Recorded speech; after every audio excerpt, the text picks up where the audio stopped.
Hello, welcome back to the Sploder tutorial. This is kind of the start of a new sub-series leading off from the tutorials, what we've been going through. So, on previous parts, I've been going through the basics and a little bit more advancing on how to make a basic game. However, from this part now, I'm going to be trying to go into the different game types you can make. First of all, I'm going to teach you this first tool, what is very it's a good to use in games. It makes them a bit better than using the default ones because we're trying to get away from the old default settings of the games to make your game as most unique. So on this part, as it's titled, this is to create your own custom background, and by this it's using shapes and different colors or even graphics to make your background for the game. So for this we'll be using the draw tool. Also, we'll be using, maybe for colours, we'll also be using these tools here for the textures and this layer tool, which we'll come into a bit later. And also, if you're using graphics, we'll be using the graphics tool. So, a custom background. This allows you to do whatever background you want instead of using the default colours wheels, as you see here. So, let's say I wanted just a colourful green and yellow background. We could have like that. Not very nice colours to pick, but instead of doing the old horrible purple background. So, yep, that's alright. However, now we want to try and move away from this. And this is by creating our own custom background. So to do this, you want to select a rectangle, or unless you want another shape. But let's do a base colour. So this will be the colour, what is the background of the whole, depending on if you want shapes. So you want to drag and try and get the whole area, but don't matter if you don't get the whole area, because you can later on the move tool, you can later resize it so it goes off the screen. Again, I forgot here, but make sure it is selected on the 4 dots option where the object does not move. So like so. So at the moment we've just got a massive brown square. Of course, here is where you change the colours back on the colour tool. So for this game we're going to, let's do a sky scene again. Okay, so as you can see there, we'll change the colour of the sky as so, like that. So you're probably thinking now, oh, what is the point of this? We could have done that easily on the backgrounds tab. Well, this is where we're colouring it in kind of way. This time we're going to create the clouds. Now there is 2 different ways you could create clouds on here. You can either do it mass circles and just build your own cloud up using the circles option here, as I am here. I've never actually done this option, I'm going to be honest, but it is one way you could do cloud. Now I know this doesn't look terribly like a cloud, but you know, you can experiment with the circles, make it into a cloud or whatever. And of course, you can select using the shift tool to select them all, or in this case you cannot highlight with you having that as a square. So in this case you will select them all with the shift button. So let me just select them all, and we're going to turn them the white color to get this default brown off. So let's do a slightly grey, and in this case let's have that tool so it just looks there. So we've kind of got a cloud here, or you could also go the kind of slower, the faster cheetah way, which if you get it right it's alright on the graphics. So let's type in cloud here like we did before on the previous part. Let's get a random cloud in for this case here.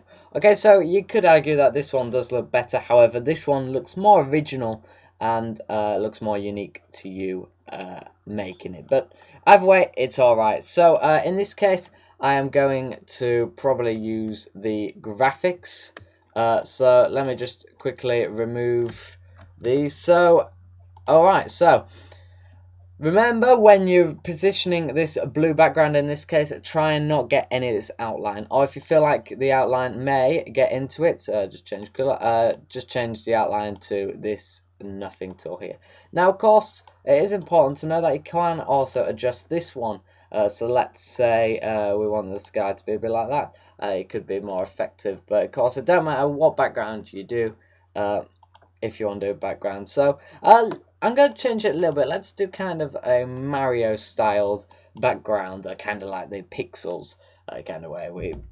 Okay, so that kind of matches the graphic. Okay, so it's adding effects. So we're going to hold the shift key just to duplicate some of the clouds. as so. So this is creating our background.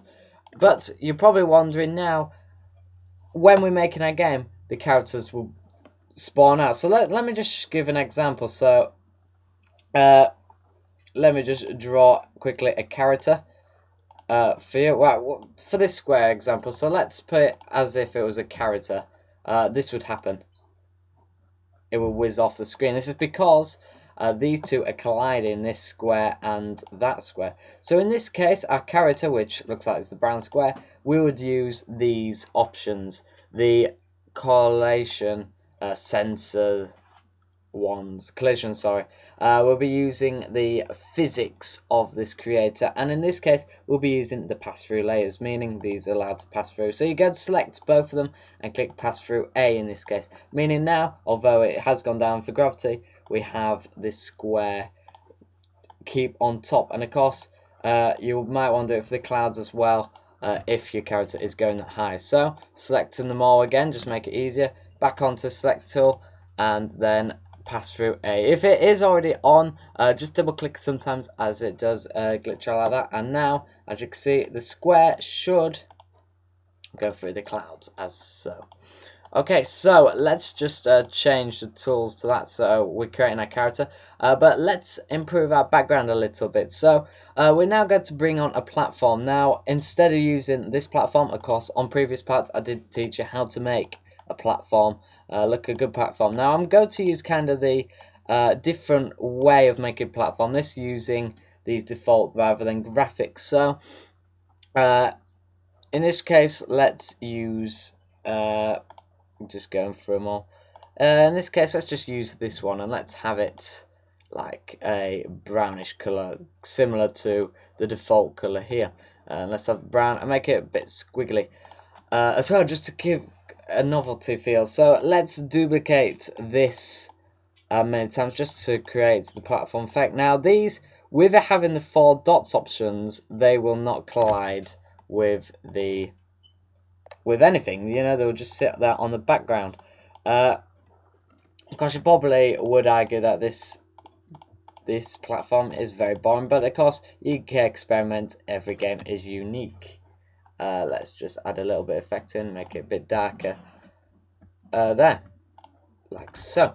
Okay, so now we've kind of got a play area for the character. Of course, you can experiment, like I said. In this case, I'm just going to make the character Mario, just as we've been doing about Mario at the moment. So let's just have this graphic here. Not the best graphic in the world, but it'll be fine. So at the moment, as you can see, we've just got kind of a play area, but we've got the custom background.